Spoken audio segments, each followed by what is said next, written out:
संस्कृतस्य प्रसाराय नैजं सर्वं ददाम्यहं संस्कृतस्य सदा भक्तो वन्दे संस्कृतमातरं संस्कृतस्य कृते जीवन् संस्कृतस्य कृते यजन् आत्मानमाहुतं मन्ये वन्दे संस्कृतमातरं वन्दे संस्कृतमातरम्।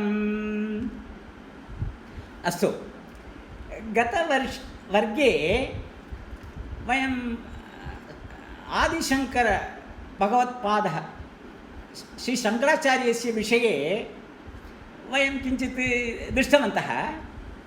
तस्मिन् दिने एव रामानुजाचार्यस्य अपि जयन्ती आसीत्। अहं न ज्ञातवान्, तदनन्तरमेव अहं ज्ञातवान्। अस्माकं भाग्यं गतवर्गे समये मङ्गलवासरे द्वयोः जयन्ती इति। अतः तादृशमहापुरुषाणां विषये किञ्चित् स्मरणार्थम् एकः अवसरः मिलति। अतः तद् वयं न त्यजामः। अतः विलम्बः भवति चेदपि अद्य श्रीरामानुजाचार्यस्य विषये किञ्चित् वयं दृष्ट्वा अनन्तरम् अत्र वयं पुस्तकप्रवेशं कुर्मः। रामानुजाचार्यः सः अत्र तस्य जन्म सहस्रवर्षेभ्यः पूर्वम् अभवत्। वर्षत्रये पूर्वं तस्य सहस्रवर्षजयन्ती आसीत् 2017 मध्ये। अत्र अस्माकं तमिळ्नाडुराज्ये श्रीपेरुम्बदूर् मध्ये तस्य जन्म आसीत्। तस्मिन् तस्य गुरुः यादवप्रकाशः काञ्चीपुरे आसीत्। सः तत्र अध्ययनं कुर्वन् आसीत्। यादवप्रकाशः अद्वैतवादी, श्रीशङ्कराचार्यस्य अद्वैतवादं। किन्तु रामानुजस्य किञ्चित् तत्र भेदः आसीत्। अतः यथा यादवप्रकाशः व्याख्यानम् उपनिषदां कृतवान्, तत्र तस्य भेदः आसीत्। सः अन्यरीत्या व्याख्यानं कर्तुम् आरम्भं कृतवान्। यादवप्रकाशः न इष्टवान्। अनन्तरं द्वयोः मध्ये भेदः आसीत्, बहिरागमनम्। अनन्तरं मध्ये तस्य मरणं कारयितुमपि प्रयत्नं कृतवान्। ईश्वरस्य कृपा, अन्य तत्सर्वं वयं न गच्छामः। सः सुरक्षितः आसीत् रामानुजः। अनन्तरं तत्र वरदराजपेरुमाळ् मन्दिरे सः भट्टाचार्यः आसीत्। तस्य रक्षणं निर्वहणं सर्वं सः कुर्वन् आसीत्। तस्य काले चोळकालः आसीत्। तस्मिन् काले जैनिसम् आसीत्, बौद्धिसं, तद् बौद्धमतः, जैनमतः, अनन्तरम् अद्वैत, अनन्तरम् ईदृश सम्प्रदायः आसीत्। चोळराजः आसीत् तस्मिन् समये, चोळराज्यं। तत्रत्य राजा अनन्तरं एतेन सह सम्यक् व्यवहारः न अभवत्, न इष्टवान्। अतः कष्टं सः तत्र मैसूर् गतवान्, माण्ड्या। 14 वर्षेभ्यः ततोपि अधिकं तत्र वासः आसीत्। मूलकोट वा किमपि, तत्र उपरि एकं मन्दिरमस्ति, अहं गतवान् अपि माण्ड्या प्रदेशे। अतः बहु कष्टम् अनुभूतवान्। किन्तु तस्य विचारः किञ्चित् भिन्नः आसीत्। अनन्तरम् एकवारं यादवप्रकाशः तम् एक उपदेशं कृतवान्, मन्त्रोपदेशं, मेलकोट्। तत्र यदा काञ्चीपुरे तस्य अध्ययनम् आसीत्, तथा यादवप्रकाशः स्वीकृत्य एक मन्त्र उपदेशं कृतवान्। सः उक्तवान्, एतद् गुप्तरीत्या भवितव्यम्। अन्येभ्यः भवान् ददाति चेत् भवान् नरकं प्राप्नोति। भवान् स्वयं एतस्य अध्ययनं करोति चेत् भवतः स्वर्गप्राप्तिः अस्ति। अतः अत्यन्तं गुप्तरूपेण एतस्य ध्यानं करणीयम्, उच्चारणं करणीयम् इति सः उक्तवान्, यादवप्रकाशः। किन्तु एषः किं चिन्तितवान्, ईदृश बहु शक्तिशाली मन्त्रः अस्ति चेत् सर्वेषां कृते दातव्यं। सर्वे जनाः मोक्षं प्राप्नुयुः अथवा स्वर्गं प्राप्नुयुः। तेन कारणेन मम नरकप्राप्तिः इत्युक्ते भवतु, अहं नरकं गच्छामि, अहम् एकाकी, अहं नरकं गच्छामि, मम कारणात् अधिक शताधिक अथवा सहस्राधिक लक्षाधिकजनाः स्वर्गं प्राप्नुयुः, ततोपि उत्तमं किं भवितुम् अर्हति इति विचिन्त्य सः मन्दिरस्य उपरि गत्वा स्थित्वा सर्वान् आहूय मन्त्रोपदेशं कृतवान्। तादृशः महापुरुषः। अनन्तरम् अत्र श्रीरङ्गम् आगतवान्, श्रीरङ्गस्य निर्वहणमपि स्वीकृतवान्। तत्र जनाः अपि श्रीरङ्गमन्दिरस्य प्रमुखः तं न इष्टवान्, ताम् आनेतुं प्रयत्नं कृतवान्। सर्वं भवतु। एकः विषयः अस्ति अत्र। आचार्यत्रयं शङ्कराचार्यः, रामानुजाचार्यः, माध्वाचार्यः। शङ्कराचार्यस्य चिन्तनम् आन्मिकविषये, आन्मिकचिन्तनं, ब्रह्मचिन्तनं। तत्र परमात्मा अनन्तरं जीवात्मा द्वयोः मध्ये भेदः नास्ति, द्वैतं नास्ति, अद्वैतं। यथा समुद्रे जलमस्ति, वयम् एकं घटं नयामः, घटे समुद्रजलं पूरयामः, समुद्रजलम् इदानीं घटजलं भवति, अत्र तटे स्थापयामः।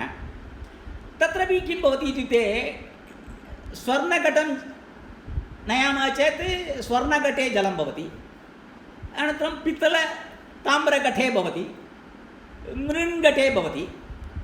यत् जलं पूर्वं समुद्रजलम् इदानीं स्वर्णघटे विद्यमानजलस्य अहङ्कारः भवति। अहं तु स्वर्णघटजलम्, अनन्तरम् एकं ताम्रघटे यदस्ति तद् किञ्चित् न्यूनं भवति, भवान् तु स्वर्णघटमिति।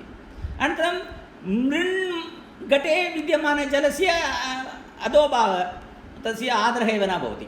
किन्तु वास्तविकं सर्वं समुद्रजलमेव। किन्तु इदानीं ते परिमिताः इति चिन्तयन्ति। मम सामर्थ्यम्, अहं तु वदति चेदपि अहं समुद्रजलं पश्यतु कियत् शक्तिः अस्ति, तस्य तरङ्गाः उन्नतः भवन्ति, मम तु तरङ्गः एव न भवति। अहं समुद्रजलं नास्ति इति घटजलं वदति, तेषां मध्येपि भेदः भवति। इदानीं तद् पुनः अत्र समुद्रं प्रति नीत्वा अत्र अधः पातयति चेत् तत् घटजलम् इदानीं समुद्रजलं भवति। इदानीं कुत्र सर्वघटान् स्वीकृत्य तत्र गत्वा जलं सर्वं निवारयामः चेत् समुद्रे, इदानीं स्वर्णघटजलं कुत्र अस्ति, ताम्रघटजलं कुत्र अस्ति, मृण्घटजलं कुत्र अस्ति, समुद्रजलं कुत्र अस्ति, सर्वम् एकमेव। अतः तादृशसिद्धान्तः आदिशङ्करस्य द्वैतमेव नास्ति। द्वैतम् इति दृश्यते, किन्तु वास्तविकम् अद्वैतमेव। एकैकजीवात्मा परमात्मा एव इति तस्य चिन्तनम्। अनन्तरम् अन्यः, इदानीं माध्वाचार्यं प्रति गच्छामः। एकः स्पेक्ट्रम्, अन्य सैड् द्वैतं। परमात्मा भिन्नः, जीवात्मा भिन्नः। कदापि जीवात्मा परमात्मा न भवति। अतः द्वयोः सम्बन्धः भवतु न भवतु इदानीं भिन्नः एव। कदापि जीवात्मा परमात्मा भवितुं न अर्हति। परमात्मा परमात्मा एव, जीवात्मा जीवात्मा एव। अतः द्वैतम्। अनन्तरम् अत्र रामानुजाचार्यः अत्र शङ्कराचार्यस्य अद्वैतमपि पूर्णतया न स्वीकृतवान्, माध्वाचार्यस्य द्वैतमपि तस्य नास्ति, तादृशद्वैतसिद्धान्तः अपि तस्य नास्ति। मध्यभागे आगतवान्। सः यद्यपि अद्वैतवादी, तत्र विशिष्टाद्वैतं किञ्चित् कण्डीषन् स्थापितवान्।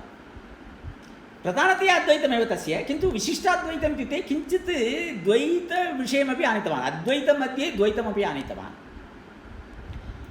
तस्य सिद्धान्तः कः इत्युक्ते परमात्मा श्रीमन्नारायणे एव जीवात्मा कदापि श्रीमन्नारायणः भवितुं न अर्हति मोक्षसमये जीवात्मा किं भवति इत्युक्ते ईश्वरस्य अङ्गः भवति यथा कार्तिकेय अस्ति मम हस्तः अस्ति कार्तिकेयस्य हस्तः अतः यदा जीवात्मा इदानीं मम हस्तः भवति चिन्तयतु हस्तः अपि वक्तुं शक्नोति अहं कार्तिकेयः एव इति वास्तविकं किन्तु हस्तः कार्तिकेयः वा भेदः अस्ति सूर्यः अस्ति सूर्यकिरणः अस्ति द्वयोः मध्ये भेदः अस्ति तादृशं जीवात्मा परमात्मना सह एतद् परमात्मना सह योजयितुं शक्नोति किन्तु वास्तविकं परमात्मा न भवति किन्तु ईश्वर अंशं प्राप्नोति इति रामानुजाचार्यस्य सिद्धान्तः विशिष्टाद्वैतसिद्धान्तः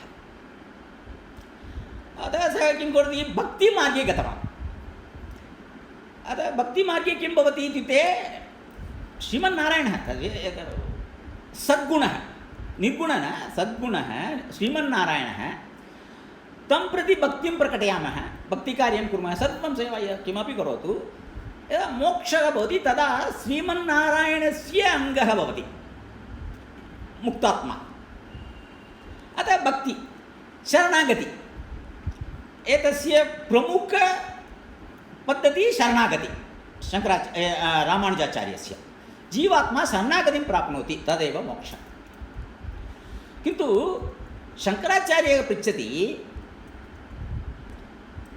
कः शरणागतिं प्राप्नोति कस्मिन् शरणागतिं प्राप्नोति कः नमति कस्य कृते नमति द्वयमपि समानमेव अतः अत्र भेदः नास्ति अतः शरणागतिसिद्धान्तः तत्र नास्ति कैवल्यमस्ति अत्र कैवल्यं प्राप्नोति इति आदिशङ्करस्य सिद्धान्तः रामानुजस्य शरणागतिसिद्धान्तः अनन्तरं माध्वाचार्यस्तु एतत् नास्ति पृथक् एव किन्तु तत्रापि कष्टम् आगतं यदा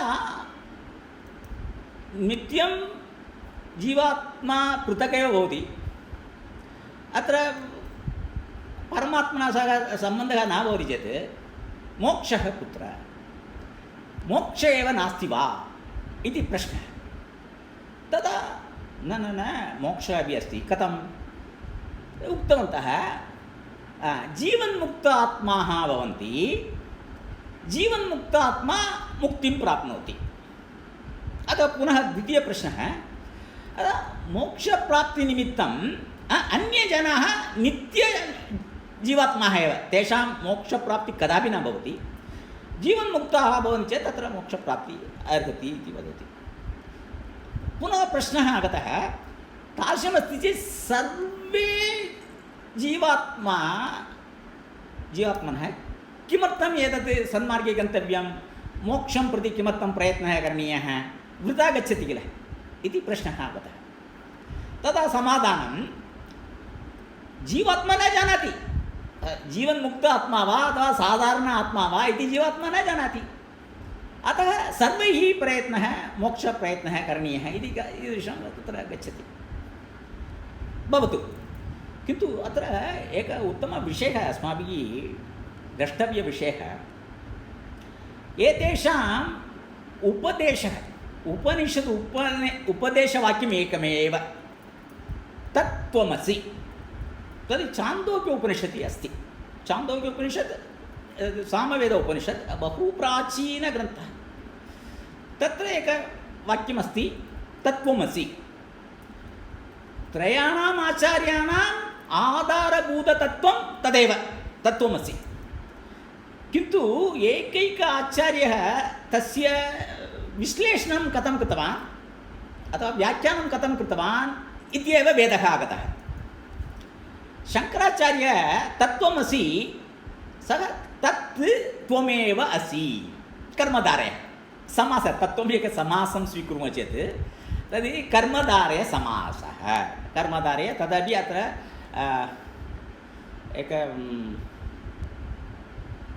तद् एकः भागः अपि अस्ति कर्मधारे मध्ये बहवः सन्ति अवधारण कर्मधारे अथवा कर्मधारे चिन्तयतु तत् त्वमेव असि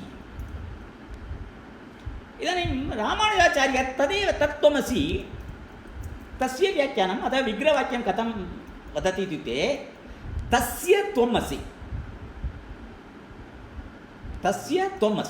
एतदपि शुद्धं विग्रहवाक्यं शुद्धमेव व्याकरणरीत्या शुद्धं तस्य त्वमसि तद् किं भवति षष्ठी तत्पुरुषः भवति आदिशङ्करस्य तु कर्मधारयः अनन्तरं रामानुजाचार्यस्य व्याख्यानं तु षष्ठी तत्पुरुषः तस्य त्वमसि त्वं तस्य असि तस्य अङ्गः तस्य भागः भवान् जीवात्मा एक ईश्वरत्वं प्राप्नोति तावदेव ईश्वरः न भवति तस्य त्वमसि अनन्तरं माध्वाचार्यः तस्य व्याख्यानं कथं कृतवान् इत्युक्ते तत्त्वमसि एव तस्मात् त्वमसि तत्त्वं पुनः अत्र विश्लेषणम् अतः विग्रहवाक्यं तस्मात् त्वमसि तद् पञ्चमी तत्पुरुषः आदिशङ्करः कर्मधारयः रामानुजाचार्यः षष्ठी तत्पुरुषः माध्वाचार्यः पञ्चमी तत्पुरुषः यदा पञ्चमी भवति चेत् तत्र वियोगः भवति वृक्षात् फलं पतति वृक्षे फलमस्ति तत्र सम्बन्धः अस्ति यदा वृक्षात् फलं पतति वियोगः जातः यदा परं वृक्षः भिन्नः फलं भिन्नः अतः यदा जीवात्मा परमात्मतः जीवात्मा बहिः आगतवान् तद् भिन्नः एव अतः तस्मात् त्वम् असि पञ्चमी तत्पुरुषं स्वीकृत्य व्याख्यानं कृतवान् अतः पश्यति यत् सर्वम् अत्र सनातनधर्मे एव भवितुमर्हति संस्कृते एव भवितुमर्हति एक उपनिषद्वाक्यं चान्दोक्य उपनिषद्वाक्यं तत्त्वमसि आचार्याः तस्य भिन्नभिन्नसमाधानं कृतवन्तः तेन कारणेन मतचिन्तनत्रयं एतत् सर्वं जातं वैष्णवजनाः सन्ति शङ्कराचार्य अनुरागिणः सन्ति अनन्तरं माध्वाचार्य वैष्णवजनाः सन्ति यद् रामानुजस्य वैष्णवजनाः सन्ति अनन्तरं माध्वाचार्यस्य एतद् द्वैतजनाः अपि सन्ति इति अत्र वैशिष्ट्यम् इतः परं वयम् अत्र पुस्तकं प्रति गच्छामः पुस्तके चतुर्थपाठे वयं स्मः आरम्भे एकं महत्वाक्यमस्ति उद्योगिनं पुरुषसिंहै उपैति लक्ष्मीः पुरुषसिंहम् उपैति लक्ष्मीः तद् वयं दृष्टवन्तः अनन्तरम् अत्र भाषाभ्यासः तत्र भूतकालस्य बोधनमस्ति भूतकाल तदपि वयं दृष्टवन्तः किन्तु पुनस्मानरीत्या दृष्ट्वा अग्रे वयं गच्छामः भूतकाले यदा किमपि कालः वर्तमानकाले एव एकः एव भवति पठति लिखति खादति ईदृशमेव भवति किन्तु भूतकालविषये द्विविधः प्रयोगः भवति अस्माकं शिबिरेषु वयं भूतकालं कथं प्रकटयामः इत्युक्ते कृदन्तमाध्यमेन प्रकटयामः इदानीं सेण्ट्रल् रैल् स्थानकं गन्तव्यं चेत् अत्र मौण्ट् रोड् मार्गेण अपि गन्तुं शक्नुमः अथवा अत्र अन्येकमार्गे अस्ति किल पून्दमल्लिमार्गेण अपि गन्तुं शक्नुमः मार्गद्वयम् अस्ति प्राप्तिः तु निश्चयेन सेण्ट्रल् एकः एव मार्गः इति नास्ति अत्र भूतकालप्रयोगार्थं कृदन्तमार्गमेन अपि वयं वक्तुं शक्नुमः अनन्तरं एतद् लङ् मार्गेण अपि लङ् इत्युक्ते क्रियापदं साक्षात् क्रियापदं मार्गेण अपि वयं वक्तुं शक्नुमः लङ् कथं वदामि इत्युक्ते यदा क्रियापदानि भवन्ति कालः भवति वर्तमानकालः भवति वर्तमानकालः तद् वर्तमानकालः इति वक्तुं शक्नुमः तस्य एकं शार्ट्कट् अस्ति लट् इति वदामः चेत् वर्तमानकालः अनन्तरं भूतकालस्य एकं लङ् भूतकालपि केवलम् एकः न भूतकालत्रयं भवति तदर्थं वयम् अग्रे पश्यामः सर्वं संस्कृतस्य वैशिष्ट्यम् एकभूतकालः न भूतकालत्रयं भवति अतः अत्र वयं सामान्यरीत्या इदानीं वयं पठामः सर्वम् अहम् इदानीं वदामि चेत् भ्रमणं भवति अतः भ्रमणं न आवश्यकं वयं सोपानरीत्या पठामः लङ् इति एतस्य नाम तस्य प्रयोगः भवति नो चेत् एतदस्ति कृदन्तरूपेण कृदन्तरूपमेव बालकः पठति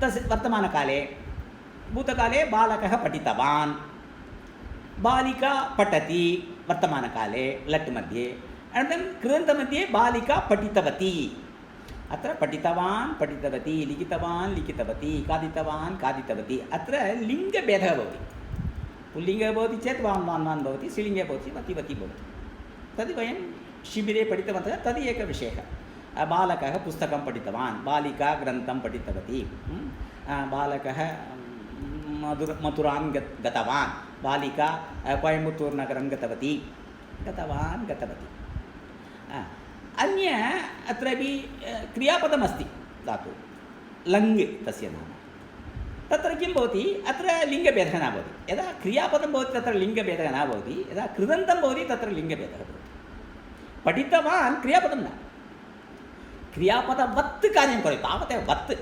क्रियापदवत् कार्यं करोति पठितवती क्रियापदवत् कार्यं करोति किन्तु क्रियापदं न नामपदमेव पठितवान् अपि नामपदं पठितवती अपि नामपदमेव अस्तु अत्र लङ् मध्ये लङ् अपि बहु सुलभमेव अत्र बालकः पठति लट् वर्तमानकाले भूतकाले किं भवति बालकः अपठत् बालकः पठति स्थाने अपठत् आरम्भे सर्वदा आ भवति लङ् मध्ये जण्डा आरम्भे नित्यम् अकारः भवति अनन्तरम् अन्ते क्रियापदस्य अन्ते ती स्थाने इत् भवति ई निष्कासितं भवति बालकः पठति बालकः अपठत् बालिका पठति बालिका अपठत् यदा क्रियापदं भवति तत्र लिङ्गभेदः न भवति वयं जानीमः पदस्य प्रयोगे लिङ्गभेदः संस्कृते नास्ति तमिळ्भाषायाम् अस्ति हिन्दीभाषायाम् अस्ति अत्र नास्ति अस्ति अतः किं करणीयं रूपम् आवश्यकं चेत् प्रथमपुरुषे एकवचने ती स्थाने इत् भवति नित्यम् अकारः पूर्वं भवति पठति अपठत् लिखति अलिखत् खादति अखादत् एक टेम्प्लेट् बहु सुलभं कष्टमिति न चिन्तयतु कष्टमिति चिन्तयामः चेत् तत् बहु विषयाः सन्ति अनन्तरं वयं पश्यामः एक शक्तिः अस्ति अस्माकं हृदये वाक्शक्ति चिन्तनशक्ति यदा शक्तेः सहायम् अस्माभिः करणीयं विरुद्धभागं वयं न कुर्मः यदा एकपदं वयम् अग्रे स्थापयामः चेत् ईश्वरः अस्माकं पुरतः पादद्वयम् अस्मान् नयति सुलभतया अतः वयं सर्वदा कष्टम् इति भावनं मनसि न आनयामः तेन किमपि प्रयोजनं नास्ति सर्वं मया शक्यते इति यदा भावः भवति यदा कोरोना निमित्तम् इदानीं किं वदन्ति स्वस्य एतदेव प्रतिक्रिया भवितव्यं रेसिस्टेन्स् वर्धनम् आवश्यकमिति एव वदति अतः ईदृशम् अस्माकम् अध्ययनसमये अस्माकमपि ईदृशवर्धनम् आवश्यकम् अहं करोमि मया शक्यते ईदृशभावः बहु सुलभं भवति अतः अत्र बहु अत्यन्तं सुलभः एव किमपि कष्टं नास्ति ती स्थाने इत् भवति आरम्भे आ भवति पठति स्थाने अपठत् लिखति स्थाने अलिखत् खादति स्थाने अखादत् पश्यति स्थाने अपश्यत् बालकः अपश्यत् अत्र बालकः भवतु बालिका भवतु अपश्यत् स्पष्टम् इदानीं प्रथमपुरुषे एकवचने ईदृशम् अनन्तरं बहुवचने इत् इन् भवति बालकः अपठत् बालकः अपठन् कुत्र कष्टमस्ति वदतु इत् इन् भवति चेत् बहुवचनं बालिका अखादत् बालिकाः अखादन् अध्यापकः अपश्यत् अध्यापकाः अपश्यन् अध्यापिका अपश्यत् अध्यापिकाः अपश्यन् तावदेव अतः वयम् अधिकम् इदानीं द्विवचनं किञ्चित् कालं त्यजामः द्विवचनं प्रति आगच्छामः कष्टं नास्ति किन्तु इदानीम् आरम्भस्तरे त्यजामः तादृशमेव मध्यमपुरुषमपि त्यजामः द्वयमपि त्यजामः चेत् चत्वारि रूपाणि एव भवन्ति लङ् मध्ये प्रथमपुरुषे एकवचनं प्रथमपुरुषस्य बहुवचनम् उत्तमपुरुषस्य एकवचनं उत्तमपुरुषस्य बहुवचनं चत्वारि रूपाणि भवन्ति चेत् पर्याप्तं पूर्णतया सम्भाषणं कर्तुं शक्नुमः सर्वम् अस्माकम् अधिकारे भाषणं भवति अतः इदानीं वयं दृष्टवन्तः बालकः अपठत् बालकाः अपठन् स्पष्टम् अहम् अपठं वयम् अपठाम इत्स्थाने इमु भवति अहम् अपठम् अनन्तरम् अत्र अपठाम वयम् अपठाम वर्तमानकाले वयं पठामः भवति किल पठामः तः विसर्गं निष्कासयतु आरम्भे एक अकारः नित्य अकारः इति कारणात् अकारं योजयतु तावदेव लङ् उत्तमपुरुषस्य बहुवचनं लङ् रूपम् अहम् अथवा बालकः अनमत् अथवा शिष्यः अनमत् शिष्यः नमति तस्य लङ् भूतकालं शिष्यः अनमत् शिष्याः अनमन् अहम् अनमन् वयम् अनमाम अन्य किमपि गायति स्वीकुर्मः युवती गायति युवती अगायत् युवत्यः अगायन् अहम् अगायम् वयम् अगाम गायति गायाम अगायाम गायामः अत्र विसर्ग नष्टं भवति गायाम अगायाम अत्यन्तं सुलभं यदा उत्तमपुरुषे बहुवचने किं करणीयं प्रथमपुरुषे वर्तमानकाले लट् मध्ये बहुवचने विसर्गः अस्ति उत्तमपुरुषस्य बहुवचने तद् विसर्गं निष्कासयतु आरम्भे एक अकारं योजयतु तत् उत्तमपुरुषस्य बहुवचनं उत्तमपुरुषे एकवचने किं भवति इत् स्थाने इम् भवति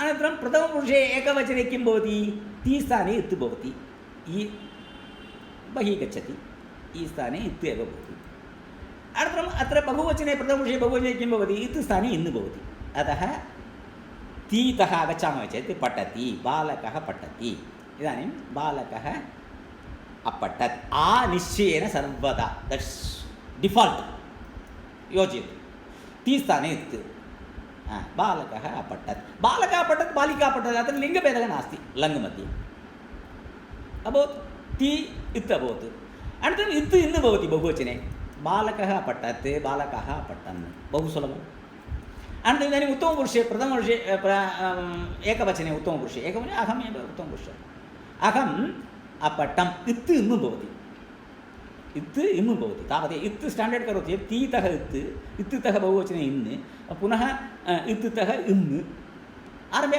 भवति अनन्तरम् अत्र अपठं वयम् अपठाम विसर्गः न भवति अपठाम पूर्व लट् इव भवति विसर्ग किन्तु लघु परिष्कारः टिङ्करिङ्ग् अत्र विसर्गस्य निष्कासनं भवति अनन्तरम् आरम्भे अकारस्य योजनं भवति उत्तमपुरुषस्य बहुवचनरूपं स्पष्टम् अस्तु तदनन्तरं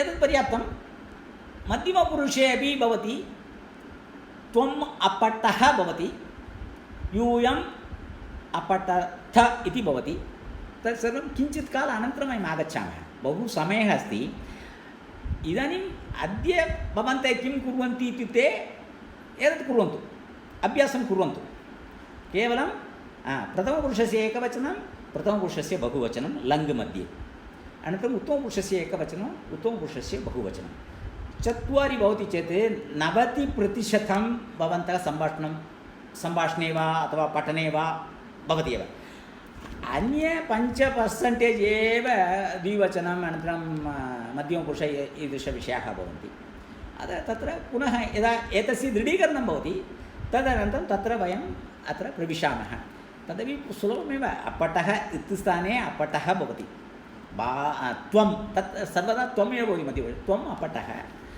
अनन्तरं यूयम् अपठथ अपठः अपठत यूयं फलम् अखादथ त्वं फलम् अखादः खादति अखादः अनन्तरम् अखादथ पुस्तके अस्ति। अधिक अत्र अभ्यासः न आवश्यकः, ईदृशरूपं भवति इति वयं जानीमः चेत् तत् पर्याप्तम्। अनन्तरं सामान्यतया अत्र गुरुः भवति चेत् गुरुः न के शिष्यः वा युवकः अपठत्, द्विवचने युवकौ अपठताम्, युवकाः अपठन्, द्विवचने तां भवति। तर्हि अहम् उक्तवान् इदानीं